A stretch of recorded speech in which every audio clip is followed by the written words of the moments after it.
Okay. Giselle asked for some help on 19 to 21.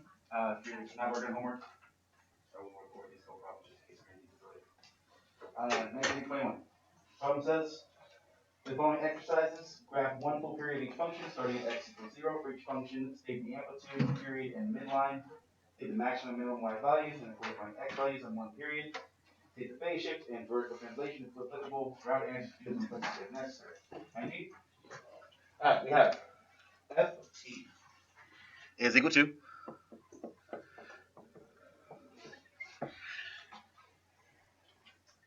negative cosine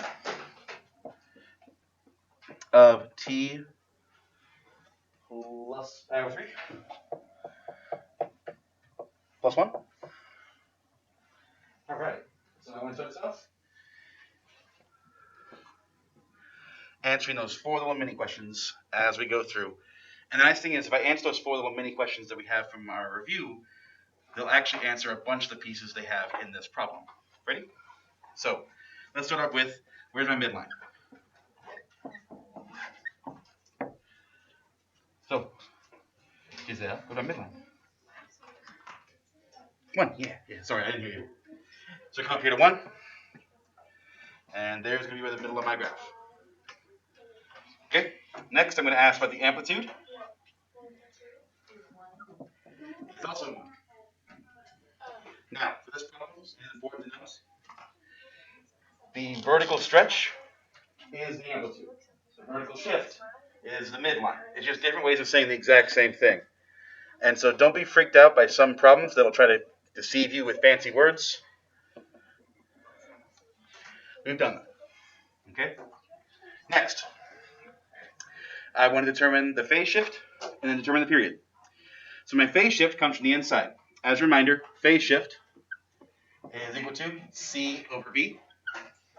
In this problem, that means my C value, which is negative pi over 3, divided by my V value, which is 1. So my phase shift is just negative pi over 3. Which means that you take this function and go negative pi over 3 to the left to start it. Now it's a cosine function. Cosine always starts on the amplitude, but I want to note it's a negative cosine function. So instead of starting on the top amplitude, it'll start on the bottom amplitude right there. So again, notice each piece that comes together. I noted the midline, the amplitude, the phase shift, where it's starting. Wait, sorry. It needs to start on the phase shift, so that'd be over here. All right? Because it is cosine, it always starts on the amplitude, but which one depends on the sign out front. Since it's negative, it'll start on the bottom. If it was positive, it'd start on the top. All right, last piece is the period. For this function, the period is number 2 pi over b. My b value is 1, so that'd be 2 pi over 1, which is, of course, just 2 pi. So that means from negative pi over 3, I need to count over 2 whole pi's to get to my endpoint. Well, to do this, I'm going to count not by pi's, but by pi over 3's. So in this case, that would be 6 pi over 3 over. Keep in mind, I have to go over 2 pi, right? But how I choose to go 2 pi is up to me.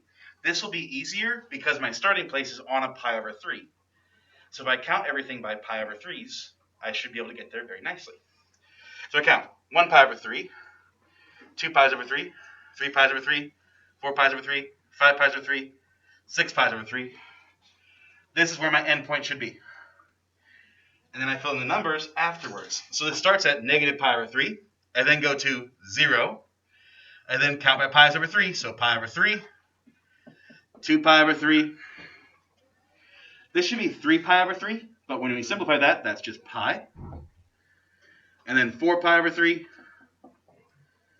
And then 5 pi over 3. And note, the distance from the start to the finish is still 6 pi over 3's. It's just, it happens to start at negative pi over 3, and it happens to end at positive 5 pi over 3. From there, I just graph it like a cosine function, right? The middle does the opposite of the beginning. So the middle is right here. So it'll be on the other amplitude, right there. And then halfway in between these, It looks like the halfway value is not a nice value. It looks like it's going to be right here. So it looks like I'm missing a number. I'll have to figure out what that is. It'll cross right there and right there. Now those values should be pi over 6 and 7 pi over 6.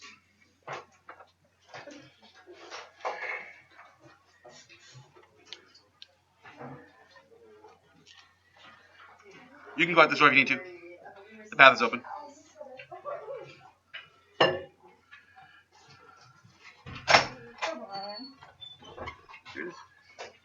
We'll talk some more about it when you get back, okay?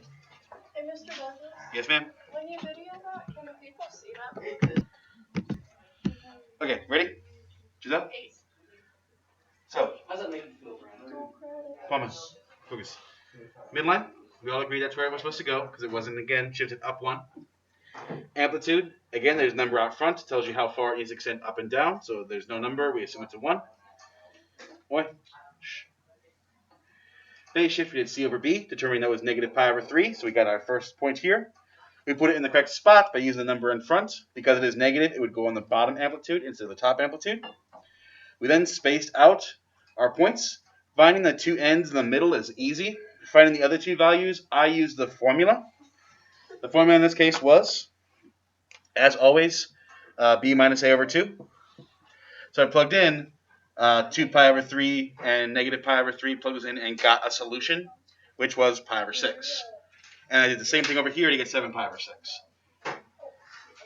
Again, this negative b minus a over 2, very common if you are not sure where the coordinate's going to be. Haley. You're loud. Huh? You're loud. Yeah, I kind of realized after I saw that. So Giselle, any questions on number 19? Hardest part, getting those two and the period correct. These two I used the formula for, and the period you have to modify because of the phase shift. So I look at 21? All right.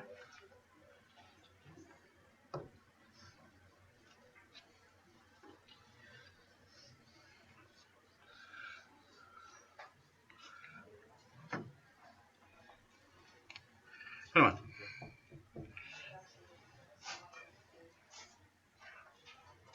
21 says f of t is equal to negative sine of 1/2 t plus 5 pi over 3. That's it. Right? So again, follow the same basic setup, same basic rules. There you go.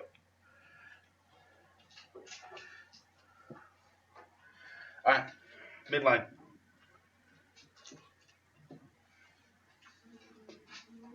Zero or the x-axis, either one. So the middle of this is going to be right there in the middle. Okay, amplitude. Correct. So we go up 1 and down 1 from our midline. So we go up to 1, down to negative 1.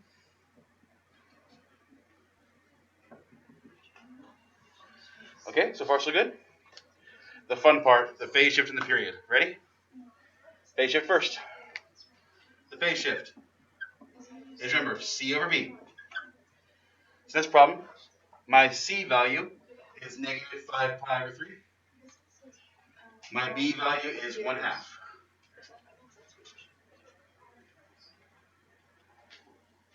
C over B. From there, just plug in and simplify. I end up with negative 5 pi over 6 as my phase shift. That means you need to go negative 5 pi over 6 to the left. Problem? Hold on, maybe I made a mistake. Don't. Hold on, maybe I made a mistake. I think you're right. I think I divided it wrong. Hey, check my homework before I read. Okay, fantastic. Okay, I think you're right. So that means you need to go negative 10 pi over 3 to the left.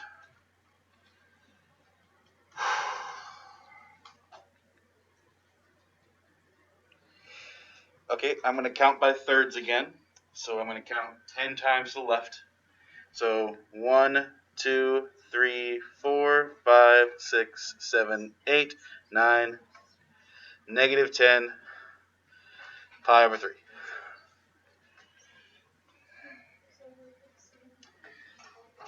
Okay, period. The period, you'll recall, is 2 pi over b. Well, my b value is 1/2, so that'd be 2 pi over 1/2, which would be 4 pi.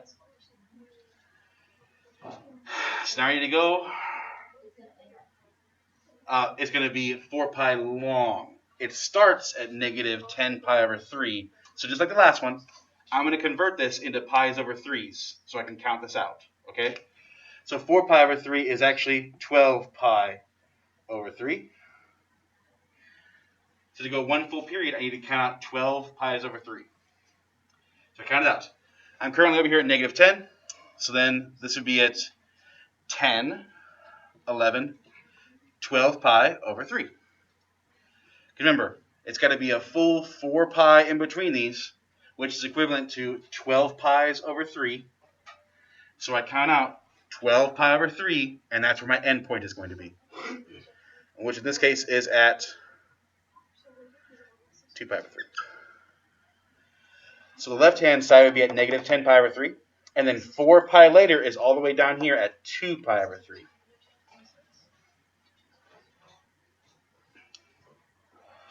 Now, it's the sine function. Sine always starts on the midline and ends in the midline. So I come over here. It's going to start right there and end right here. And in the middle, it's going to cross over that midpoint again. So I find the middle of these two.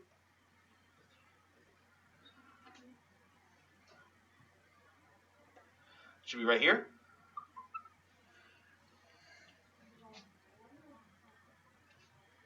In this case, it would be at negative 4 pi over 3. Halfway in between. Oh, between those two. Yep. All right. And then halfway in between again, it's going to reach the top and the bottom. Well, it's a negative sign. So instead of starting by going up, it's going to start by going down. So it'll go down to here again in the middle. This middle should be at negative 7 pi over 3. Again, I use a formula to do that. And then the other one should be at the top, which should be right here at negative pi over 3. Thereby creating our nice, beautiful sine curve. And if I'm not sure I'm correct, Giselle, don't forget, always check. So I'm going to go over here to Desmos. I'm going to type this function, and what I want to see is, do the points that I found at the beginning match up? And so I'm going to check this first one down here at negative 10 pi over 3, and this one over here at 2 pi over 3, and see if they match up. Desmos.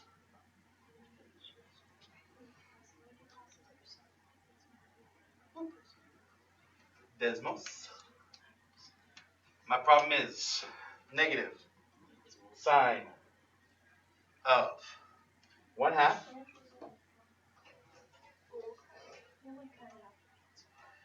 they use t, I'm going to use x, doesn't matter, plus 5 pi over 3. And my goal is I want to see, does this match up? So this spot should be at negative 10 pi over 3. Right there. Look at that. Exactly what we thought it would be. It crossed again here at 4 pi over 3. And it ended up here at 2 pi over 3. Everything looks like it worked perfect. The bottom is down here at 7 pi over 3. The top is up here at negative pi over 3. Exactly like we thought. All right, 23 to 29. The other ones you asked about, right, Giselle? Okay. I'm going to pull those up for you. Make it a little easier to see. All right.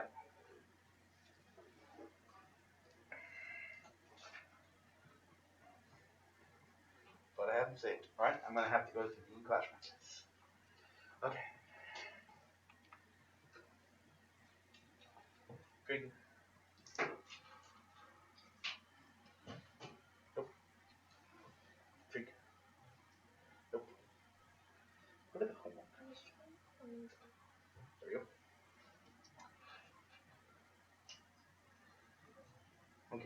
Here we go.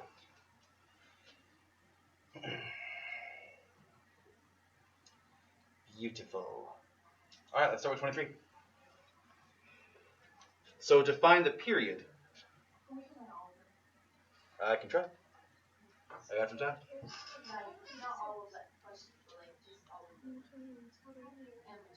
Sure. Yeah, of course. All right, let's do the easy things first, okay? I'm going to start with the midline. I think midline and amplitude are the easiest to find first, so I'm going to start there. But first, I want to identify one period. Okay, so Jelly, take a look. I look right here and I see from top to top. Remember, a period is how long it takes to repeat that function. So this should be one period. And that should match this number, which is also one period. Because again, it's just in a different spot, but it's still how long it takes to travel one set distance. Those should be the same. And you can do this anywhere. So find a period first. That'll help you in the long run. All right. And same to those pieces. Start with the midline. Okay. So the midline here, I want to look for where the middle of this function is. If I look down here, I can see the top is at -1. The bottom is at -5. So the middle there is probably at -3. Right there in between those two values.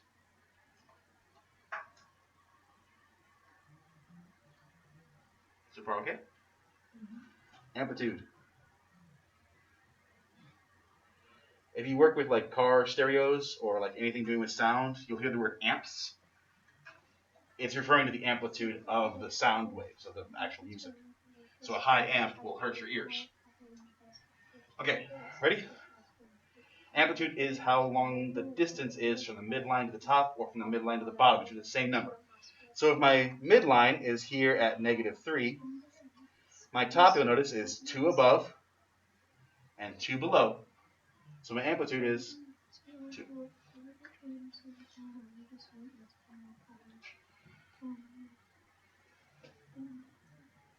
Okay? All right. Phase shift delete to last. Let's go over period. Ready? So how long does it take to travel one cycle? Well, this one starts at -3 and ends at +1. So it takes 4 units to travel one cycle. So the period is 4. But don't forget, that is not in the formula. The formula doesn't have the period. The formula has b, which is related to the period, right? The formula for the period is 2 pi over b.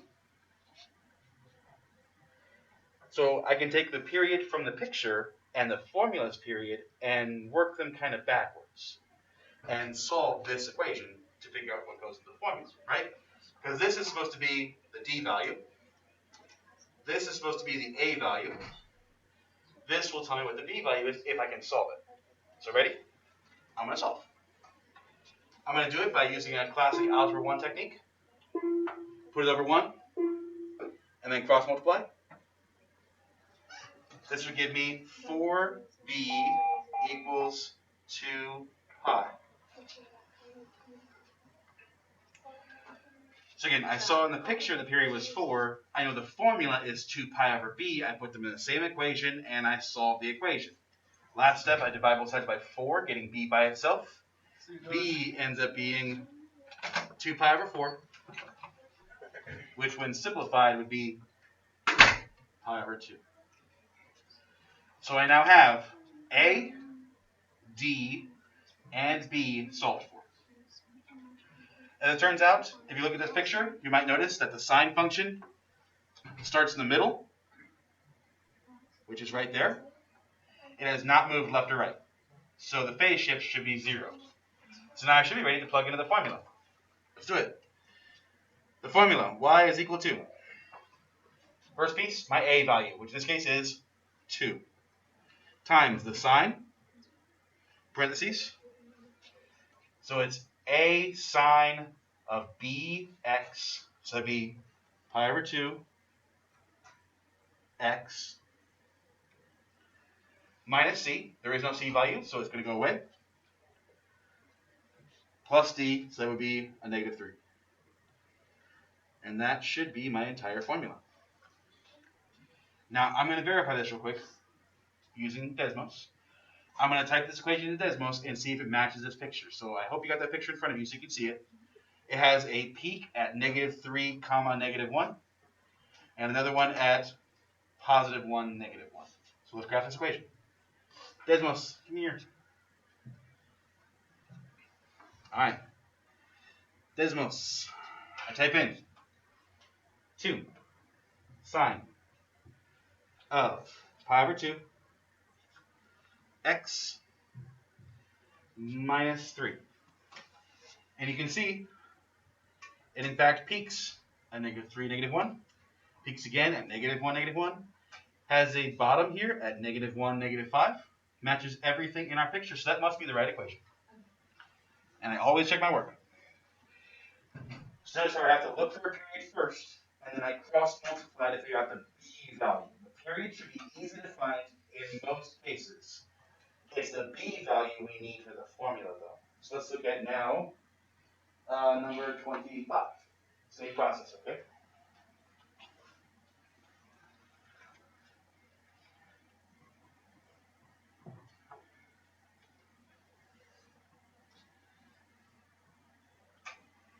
All right, ready?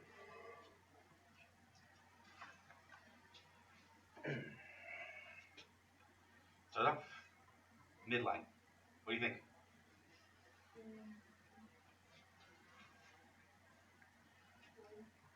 3. I agree.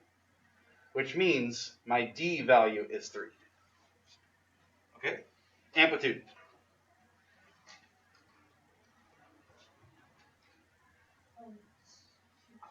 2, yes. So my middle line is here at 3. My amplitude is 2 up from that and 2 down from that. Beautiful so far. So my amplitude is 2, which is my a value. Okay? Now, we need to determine one period in the picture and use that to find our b value. So look at our picture. Again, look at the places I could choose to be my period. I could choose bottom to bottom. And look at that to make my period. Or I could choose top to top to make my period. Or even the other bottom to the other bottom to make the period. I could even choose like middle to middle, right? I could choose this middle and that middle. But what I want to do is I want to choose values that are easy to read and hopefully easy to plug into the formula if I can, right? Because the formula for period is beginning value minus end value. So I want to pick 2 values that I hope are easy to read and easy to plug into that formula. So because of that, I'm going to choose 2 specific ones. If you choose different ones, we'll get the same answer. Ready? I choose this one and that one. Why would I choose those 2, Giselle? So how long is it? So my period is 5. Yeah, I do my best effort to make the math easy for me to do. Now again, if I had chosen the top and the top, I'd be plugging in -3 and 2. I still get 5. It's just a different thing. Okay, now remember the period is equal to 2 pi over b. What I got to do now is solve for b.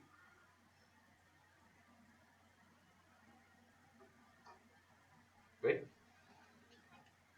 Do you need my help solving for b, or do you think you got to b by yourself? Okay, tell me what it is when you get it.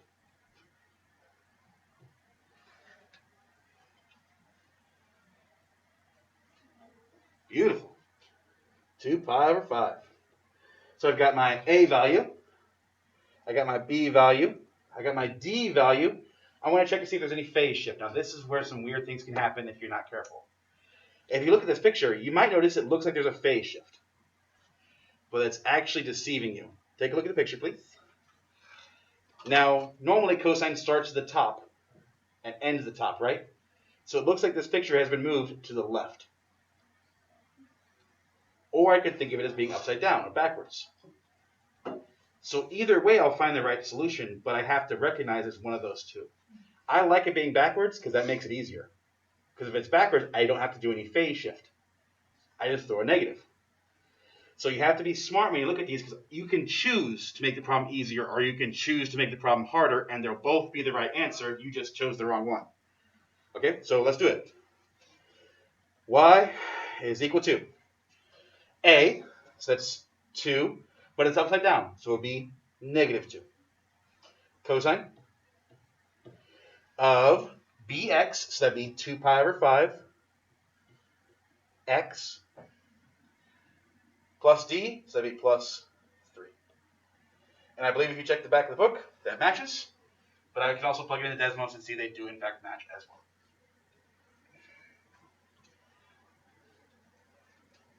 What do you think? Yeah. I like it. You want me to do the next one? Or you want to try it first? Okay, I'll let you try it first. And I'll put the solution up here, and let's see if you can get there. Now, 27 has a weird quirk, because depending on which period you choose, you could make the problem a little harder. So be very careful when you get to that period step, okay? And try to choose the right period. 31? Sure.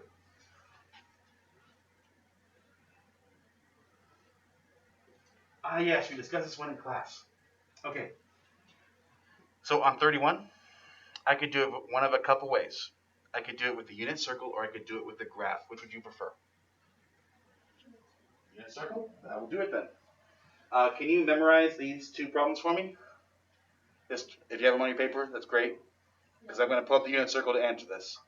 Because I can't show you what I'm thinking. Ready?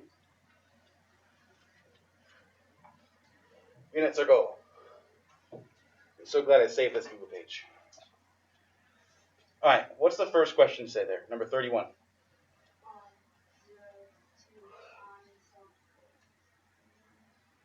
So what does that mean? It means, if you look right above it, it says in the instructions that f of x is the sine function. So what the question just asked me was, hey, when will sine of x equal 0? Well, I use the unit circle. The sine function, you remember, is the y value, right? Well, where is the y value 0? Well, right there. Not 0, not 0, not 0. Right there. And all the way back around here again at 2 pi.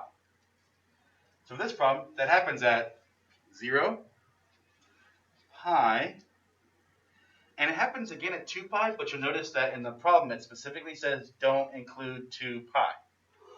So for 31, those are the right answers. So I saw this by having a clear memorization of the unit circle. Okay? What's the next problem say? So evaluate the sine function at pi over 2. But what this statement means is, where is the y value at pi over 2? I go to pi over 2. I read the y value. It's 1. So again, if I have a clear memorization of the unit circle, then those two are just basically asking me, can I read the x's if I know the y's? Can I read the y's if I know the x's? Now, if you want to do it on the graph, it's actually not that hard. I'm going to pull up Desmos real quick and graph the sine function, and you'll get the same answers. Ready? Here we go. Desmos. My function was sine of x. So I graph sine of x. Okay. The question says, when does sine of x equal 0? So in other words, the sine of x is the x value. It's asking when the y value is 0. Well, that's on the x-axis. And you'll see that happens right there when the x value is 0, and when the x value is pi, and when the x value is 2 pi. But again, we don't include 2 pi. If you notice the graph, it also happens in other places too. Right? Down here. We don't include those because it specifically says between 0 and 2 pi. What the next piece say? Yep. That means go to where pi over 2 is on the x-axis and read what the y value is. If I go to pi over 2, at pi over 2, the y value is 1. And so that's why the answer is 1. And so again, if you memorize the graph or you memorize the unit circle, both can tell you the solution just in different ways.